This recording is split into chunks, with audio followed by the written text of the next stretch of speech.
also, like, I'll get to when I first almost left the Catholic Church, and then also when I had another period of where I kind of stopped going as well. So part of the being on track was that I asked the Lord, why am I here? You know, why? It's like after a couple of months, I was like, okay, like I thought I was gonna increase my speed a lot real quick, you know, decrease my time, and actually start doing things. And then I realized, and I was like, I am not gonna get there. So why am I here? Like, why'd you tell me to join the track team?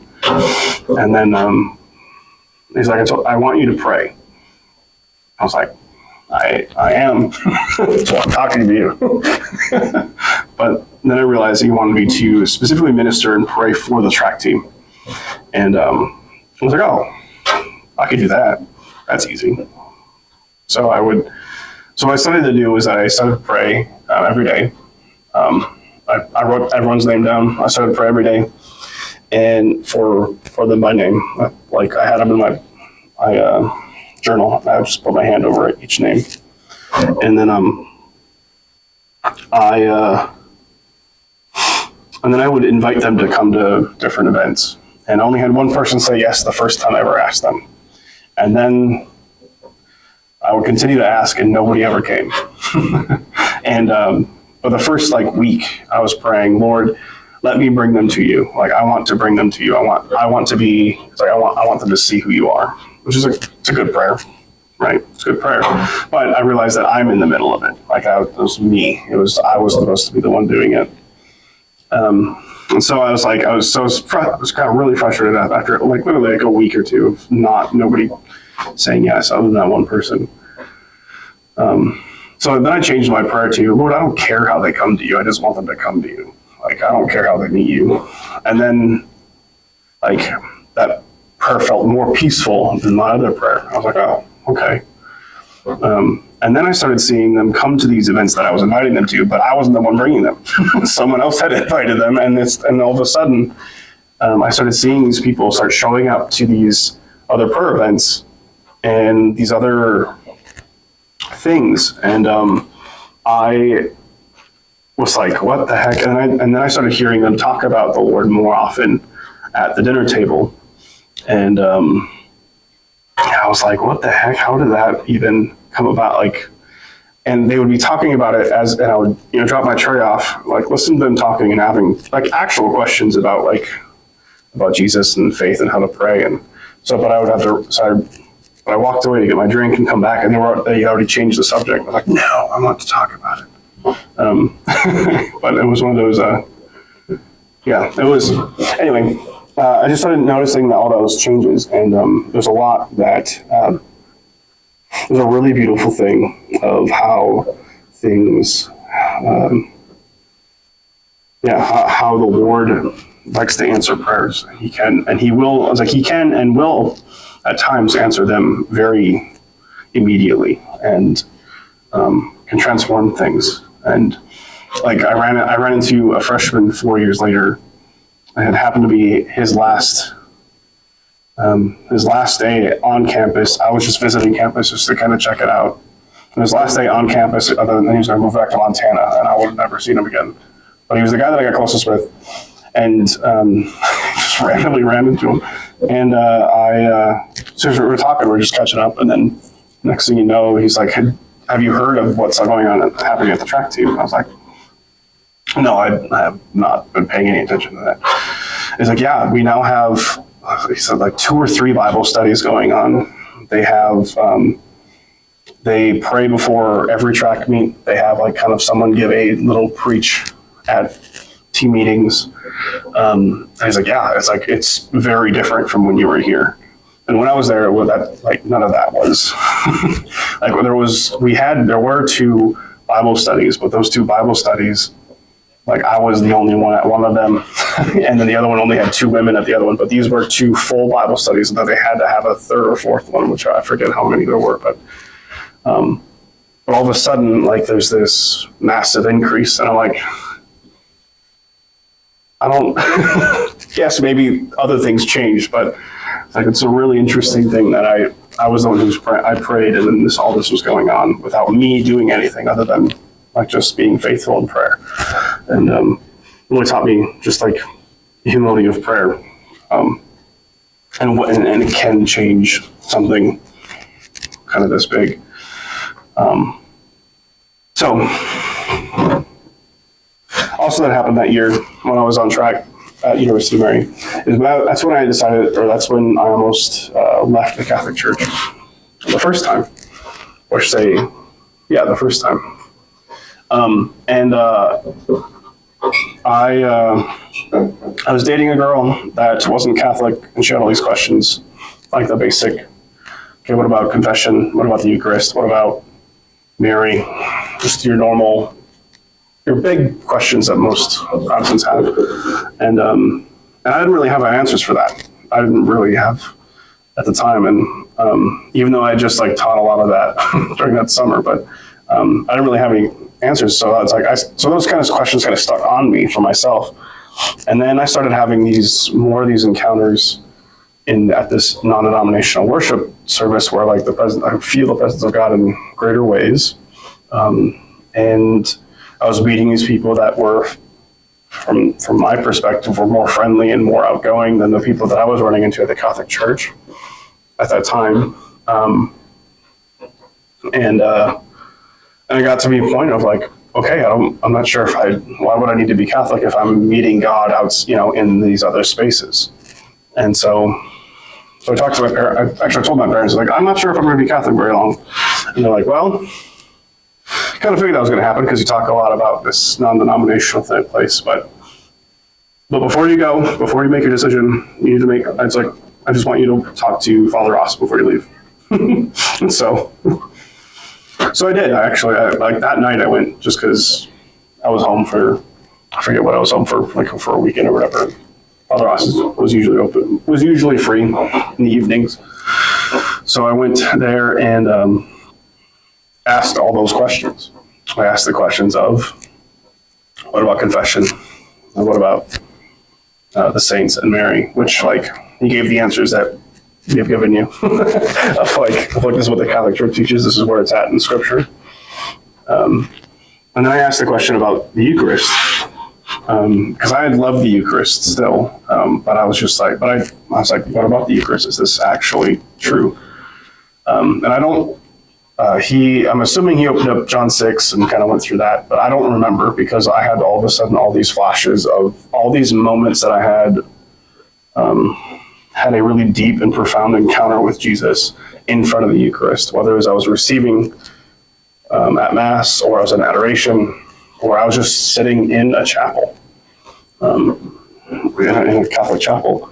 And just like all this, they all came through and played through, and by the time Father Ross was done, I don't know what you call it, a vision or whatever, that ended also at like the same time. And then he's like, does that make sense? I was like, well, I mean, like, I'm not going to leave. Like, you don't have to worry about me. I was just convinced from that point on. I was convinced, and I'm still convinced that I've always been convinced since that moment that the Eucharist is Jesus. No matter, like, it is. It's like I know kind of moment. And that was the first time. And now the next time, because what happens after that is that I end up starting to do mission work after that year I was at University of Mary. The Lord asked me not to go back to University of Mary. So I was like, great, what am I doing? We're not, And then I ran into a thing called NET Ministries. It's out of St. Paul, Minnesota. And it's a national evangelization team. And they do a lot of high school work. And they do high school, middle school. And I had a friend who was doing it. And then I was like, sure, why don't I try it out? And I went to a weekend. It's also a charismatic weekend, and it's also charismatic. And so, like, they do a lot of praise and worship. They do have speaking in tongues, they have people praying with one another, all those kind of things. And I fell in love with it because at that point I had only knew kind of these evangelical Christians that kind of did that. And now I have a bunch of young adult Catholics who are also on fire with the Lord, like I am at the moment, like I was at the moment. And it's like, this is amazing. And so, so they accepted me and went through the interview process and all this stuff, and accepted me, and went and did net. And while I was in net, I met these people that talked about praying with people and expecting God to heal them right now, in the moment. And I was like, can you do that? is that pretentious? But no, they were two leaders of different ministry, or there were two leaders in ministries. One of them he was the youth director at the Catholic high school that I was going to as net team member, and the other one was a leader at St. Paul Fellowship. No, SPO. I forget what it's called. St. Paul. Yes, that's the one. So he was a leader there, and they were living together, and so, but that's like the first thing I met about them was because one of the guys that I was staying with, I was on my team, he had like pituitary gland issues, so he had to take his own hormones and stuff. He actually injected his own hormones,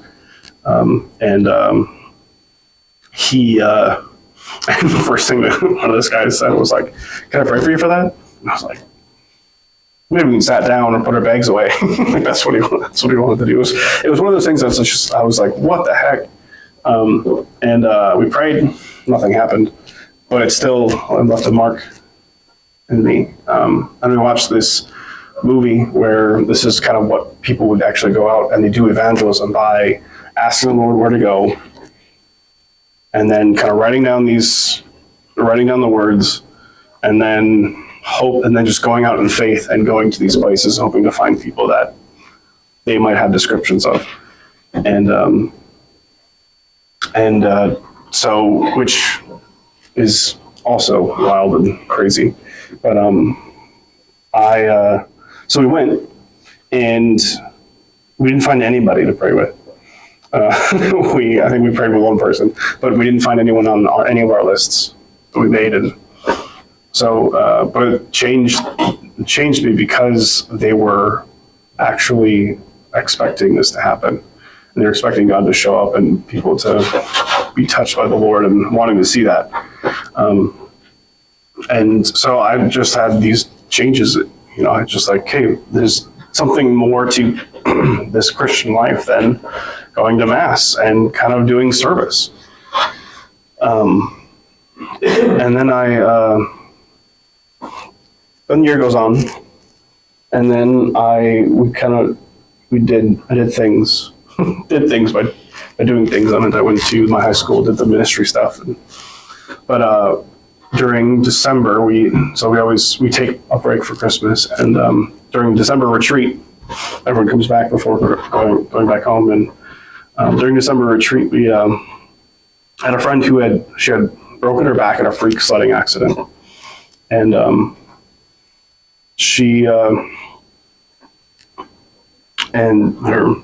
so she broke her back in a freak sledding accident, and I had been praying about being able to pray for people for healing, and that was kind of my thing since I got there, and since I met that guy, so I was, like I said earlier, I was like, oh, I want to see miracles, but that might not happen until I'm like 40. Maybe I might start seeing one if I like do well with my prayer, right? And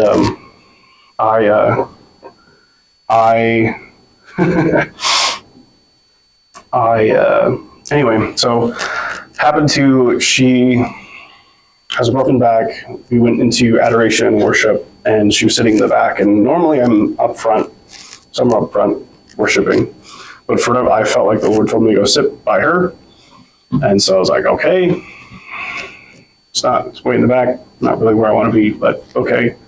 So I sat back next to her, and I just felt internally, I heard the Lord just say, pray over her. And I was like, no, this is adoration. Like, you're talking to her. It's a one-on-one thing. This is what we're doing.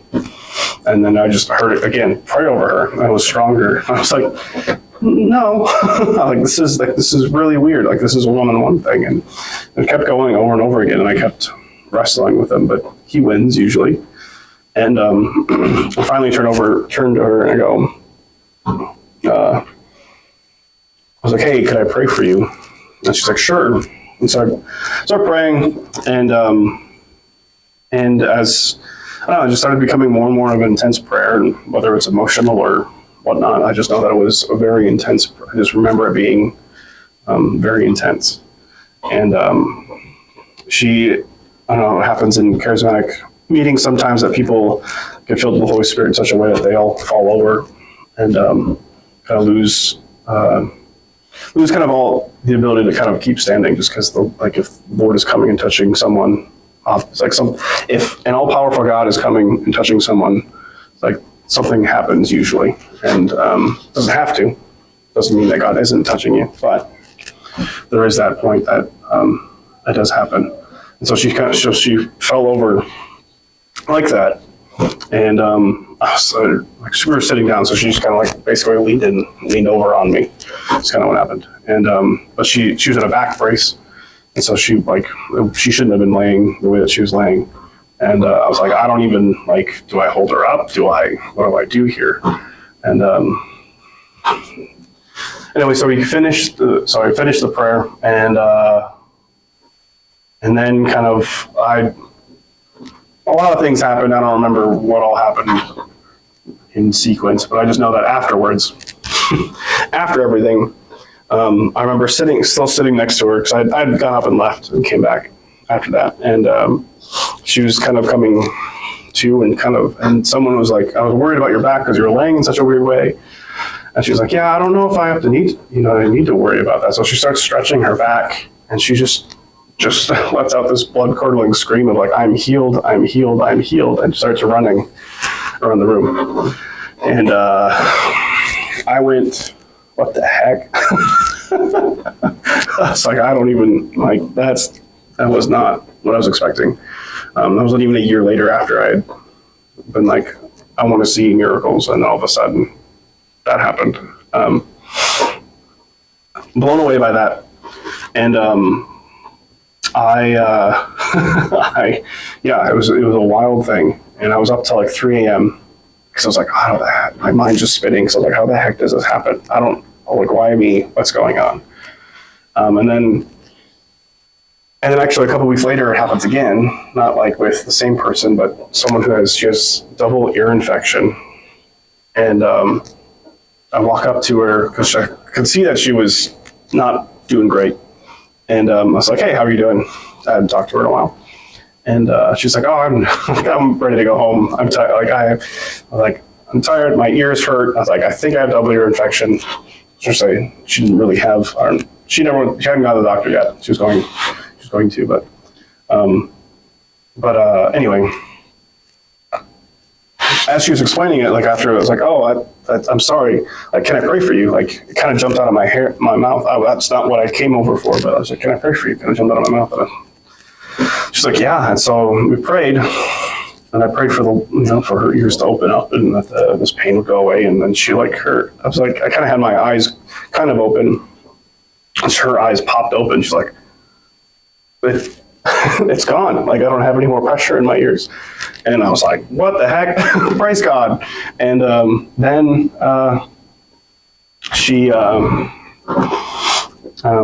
like, Corey, this is a gift. Like, you need to keep using it. I was like, I think I am. I think that's what I'm doing right now. And it was a very, so I had those two moments happen to me. And if I keep going as slow as I am, I'm never going to finish. But it's like, but there's a lot that happens. There's a lot that happens here. And it's like I could go, but those were kind of like the two, I'm trying to get to the main points. So those were two things that happened. That was 2014 and 2015 was those two things. And then after that, the Lord called me to seminary. So I went to seminary. That was a whole fun debacle. So I'm trying to get to, so what happens from there to now. go to seminary, and so I go to Detroit, Michigan, and I didn't want to go to Detroit, Michigan because it's Detroit. I love Detroit now, but but I met a priest while I was there going to seminary, and his name was Father Matthias Thalen. And I found out later is that he would host healing services and see hundreds of people healed at a time, and not just like one person here and there. He also had a prophetic gift where he could tell you things about you that he shouldn't know, but would kind of can tell people those things. And I didn't know why I was going to seminary because I didn't really want to be a priest necessarily. I loved the idea of seminary to walk with other brothers to grow in holiness, but I didn't really want to be a priest. I didn't really actually felt like I wanted to be a priest until I was in seminary for a little while, but I obviously just heard out because I should have been ordained already if I would have stayed in. So I spent 3 years there, and I got to know this Father Matthias. He became my spiritual director. Over the course of those 3 years, I grew a lot in just ministering with people in healing. And him and one of his friends started a healing ministry called Encounter Ministries. It's not really a healing ministry. It's a supernatural gifts ministry. It's Catholic. It's in Michigan. It's called, like I said, Encounter Ministries. And so just through him, I got to meet Patrick, and kind of when I discerned out of seminary, I worked with them at Encounter. And so I spent a year at Encounter Ministries, being an intern / they hired me on like halfway through my time there. And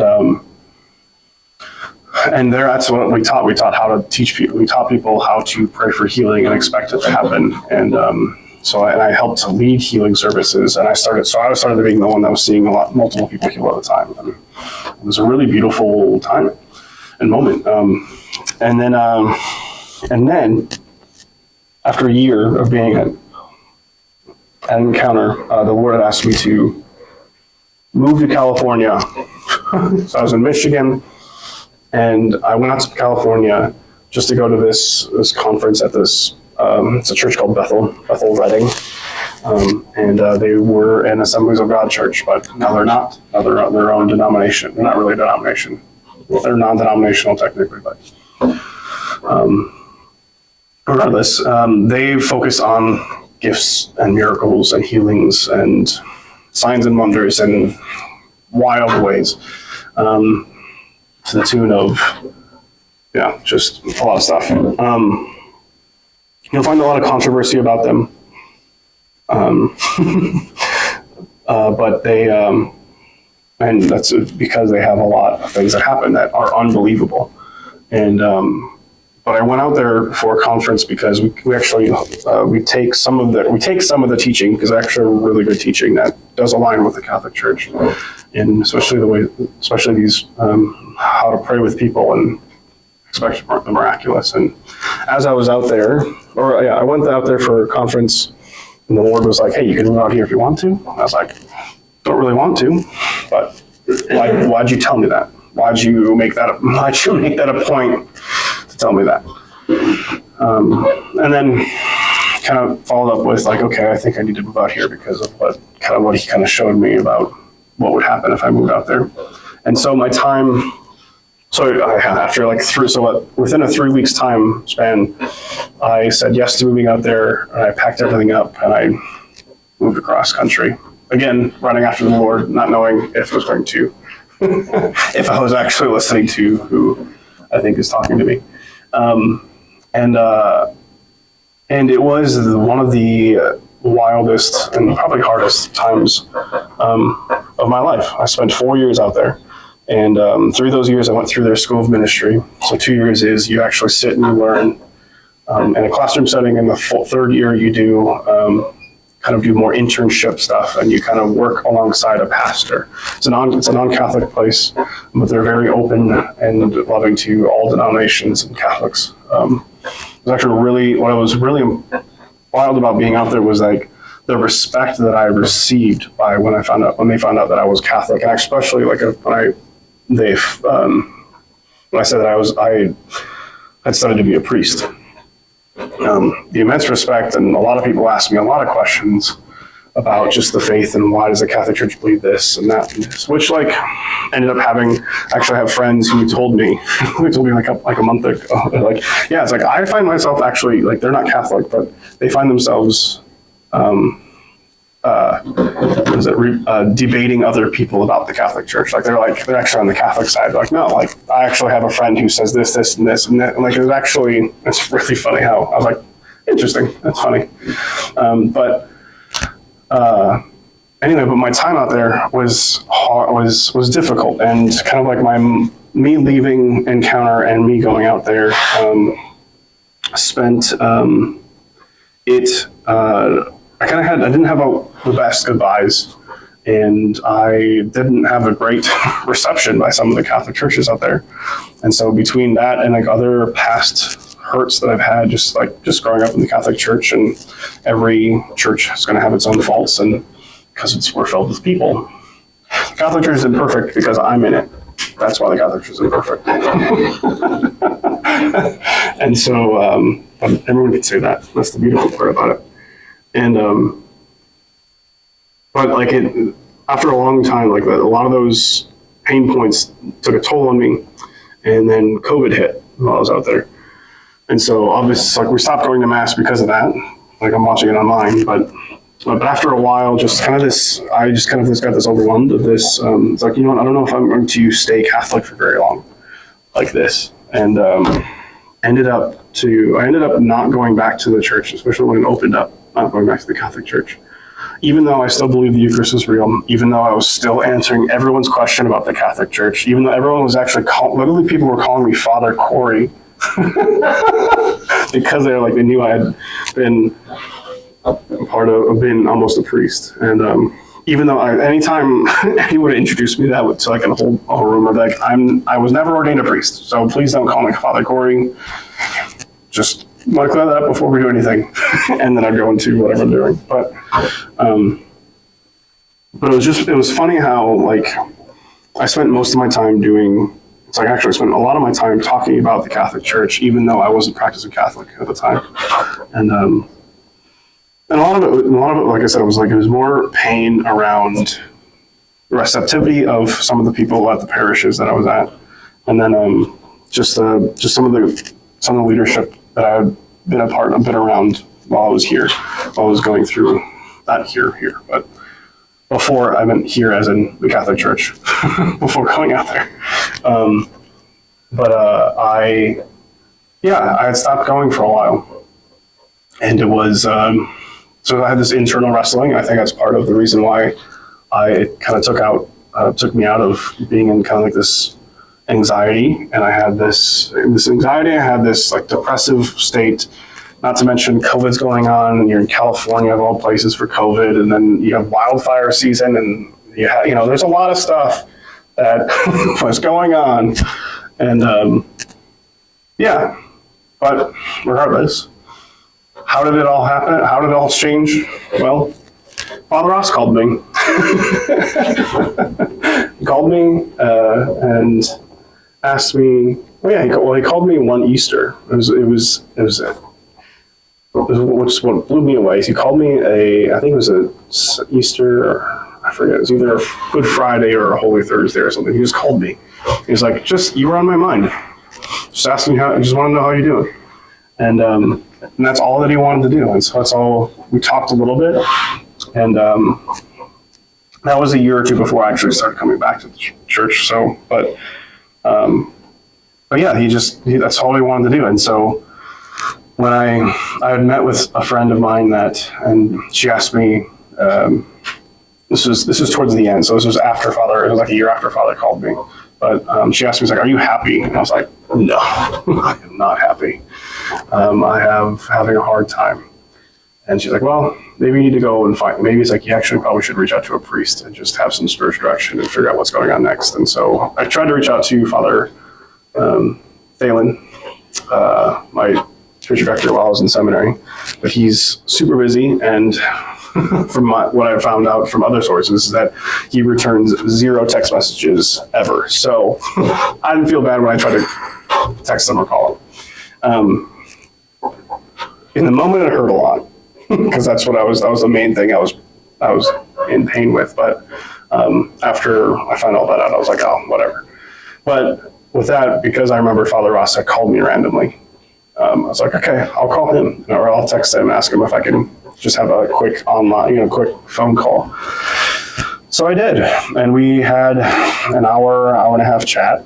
I brought up everything that was going on. Like, hey, I'm having me on, all these things, talking about the pain that I was experiencing and where it came from, how it went. And I don't remember if he even said anything. All I really cared was that somebody had listened, and he did. And so it still took me a bit to, I started going back to Mass after that conversation.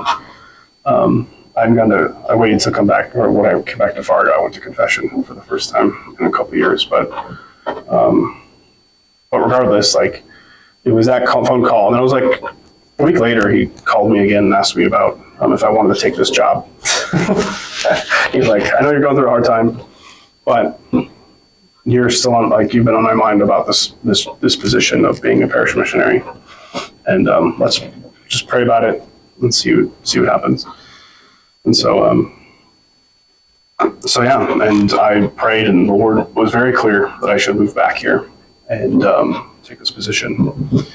And so now I've been here for a year. And that's my story, and I'm sticking to it. Right on the dot. Look at that. Praise be Jesus Christ, now and forever. Amen.